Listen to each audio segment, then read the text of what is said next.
सूत जी कहते हैं, महर्षियों, जब नारद मुनि इच्छा अनुसार वहां से चले गए, तब भगवान शिव की इच्छा से माया विशारद श्री हरि ने तत्काल अपनी माया प्रकट की। उन्होंने मुनि के मार्ग में एक विशाल नगर की रचना की, जिसका विस्तार 100 योजन था। वह अद्भुत नगर बड़ा ही मनोहर था।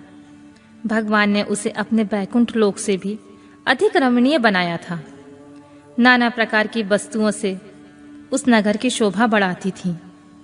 वहां की स्त्रियों और पुरुषों के लिए बहुत से विहार स्थल थे। उस श्रेष्ठ नगर के चारों वर्णों के लोगों से भरा हुआ था। वहां शीलनिधि नामक ऐश्वर्यशाली राजा राज्य करते थे। वे अपनी पुत्री का स्वयंवर करने के लिए उद्यत थे।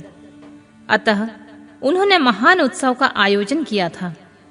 उनकी कन्या का वरण करने के लिए उत्सुक चारों दिशाओं से बहुत से राजकुमार पधारे थे, जो नाना प्रकार की वेशभूषा तथा सुंदर शोभा से प्रकाशित हो रहे थे। उन राजकुमारों से वह नगर भरा पूरा दिखाई देता था। ऐसे सुंदर राजनगर को देखकर नारद जी मोहित हो गए। वे राजा शीलनिधि के द्वार पर गए। मुनि शिरोमणि नारद को आया हुआ देखकर महाराज शीलनिधि ने श्रेष्ठ रत्नमय सिंहासन पर बिठाकर उनका पूजन किया। तत्पश्चात अपनी सुंदर कन्या को, जिसका नाम श्रीमती था, बुलवाया और उससे नारद जी के चरणों में प्रणाम करवाया। उस कन्या को देखकर नारद मुनि चकित हो गए और बोले, राजन, यह देव कन्या के समान सुंदर महाभागा कौन है?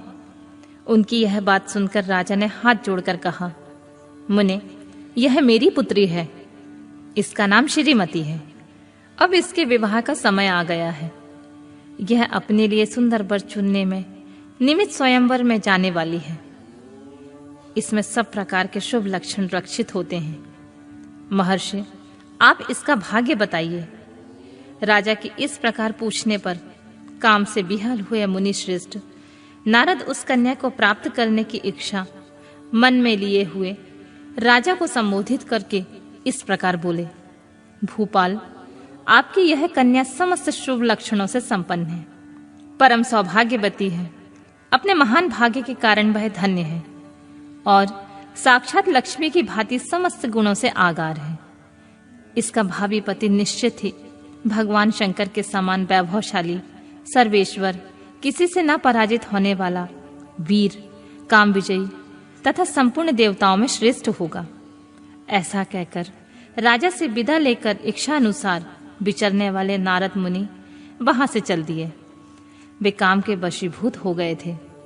शिव की माया ने उन्हें विशेष मोह में डाल दिया था। वे मुनि मन ही मन सोचने लगे कि मैं इस राजकुमारी को कैसे प्राप्त करूं। स्वयंवर में आए हुए नरेशों में सबको छोड़कर एकमात्र मेरा ही वरण करे, यह कैसे संभव हो सकता है? समस्त नारियों को सौंदर्य सर्वथा प्रिय होता है। सौंदर्य को देखकर ही वह प्रसन्नता पूर्वक मेरे अधीन हो सकती है, इसमें कोई संशय नहीं है। ऐसा विचार कर काम से विह्वल हुए मुनिवर नारद भगवान विष्णु का रूप ग्रहण करने के लिए तत्काल उनके लोक में जा पहुंचे। भगवान विष्णु को प्रणाम करके वे इस प्रकार बोले, भगवान, मैं एकांत में आपसे अपना सारा वृतांत कहूंगा। तब बहुत अच्छा कहकर लक्ष्मीपति श्री हरि नारद जी के साथ एकांत में जाकर बैठे और बोले, मुने, अब आप अपनी बात कहिए। तब नारद जी ने कहा, भगवान, आपके भक्त जो राजा शीलनिधि हैं, वे सदा धर्म के पालन में तत्पर रहते हैं। उनकी एक विशाल लोचना कन्या है, जो बहुत ही सुंदरी है। उसका नाम श्रीमती है। वह विश्व मोहिनी के रूप से विख्यात है और तीनों लोकों में सबसे अधिक सुंदर है। प्रभु, आज मैं शीघ्र ही उस कन्या से विवाह करना चाहता हूँ। राजा शीलनिधि ने अपनी पुत्री की इच्छा से स्वयंवर रचाया है, इसलिए चारों दिशाओं से वहां सहस्त्र राजकुमार पधारे हुए हैं। नाथ, मैं आपका प्रिय सेवक हूँ, अतः आप मुझे अपना स्वरूप दे दीजिए, जिससे राजकुमारी श्रीमती निश्चित ही मुझे वर ले।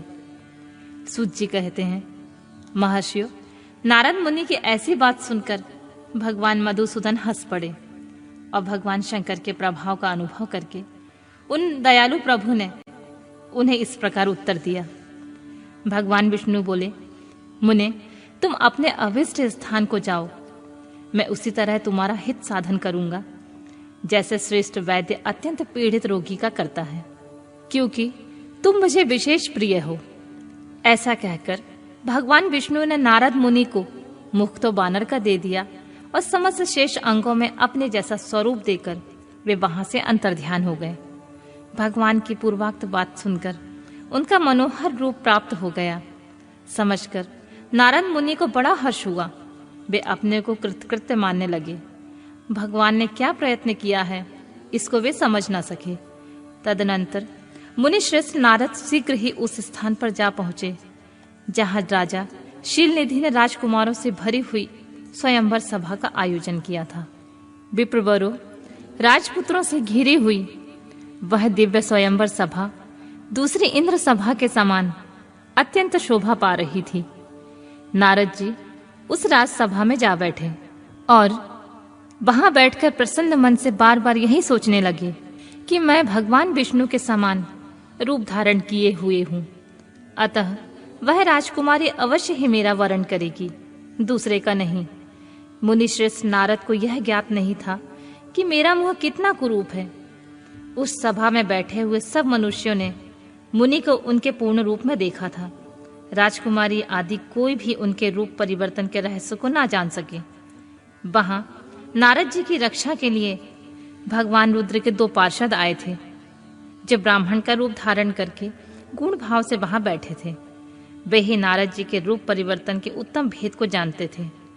मुनि को कामावेश से मूढ़ हुआ जानकर वे दोनों पार्षद उनके निकट गए और आपस में बातचीत करते हुए उनकी हंसी उड़ाने लगे।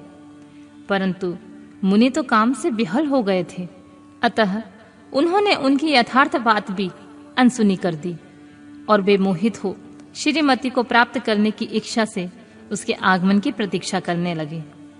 इसी बीच में वह सुंदरी राजकन्या स्त्रियों से घिरी हुई अंतःपुरन से बाहर आई। उसने अपने हाथ में सोने की एक सुंदर माला ले रखी थी। वह शुभ लक्षणा राजकुमारी स्वयंवर के मध्य भाग में लक्ष्मी के समान खड़ी हुई अपूर्व शोभा पा रही थी।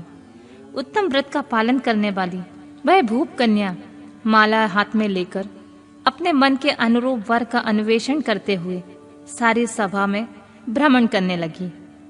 नारद मुनि का भगवान विष्णु के समान शरीर और बानर जैसा मुंह देखकर वह कुपित हो गई और उनकी ओर से दृष्टि हटाकर प्रसन्न मन से दूसरी ओर चली गई।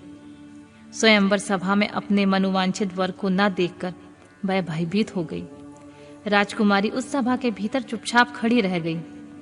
उसने किसी के गले में जयमाला नहीं डाली। इतने में ही राजा के समान वेशभूषा धारण किए हुए भगवान विष्णु आ पहुंचे। किन्हीं दूसरे लोगों ने उनको वहां नहीं देखा, केवल उस कन्या की दृष्टि उन पर पड़ी। भगवान को देखते ही उस परम सुंदरी राजकुमारी का मुख प्रसन्नता से खिल उठा। उसने तत्काल ही उनके कंठ में बहमाला पहना दी। राजा का रूप धारण करने वाले भगवान विष्णु उस राजकुमारी को अपने साथ लेकर तुरंत अदृश्य हो गए और अपने धाम में जा पहुंचे। उधर सब राजकुमार श्रीमती की ओर से निराश हो गए। नारद मुनि तो काम वेदना से आतुर हो रहे थे, इसलिए वे अत्यंत विहल हो उठे।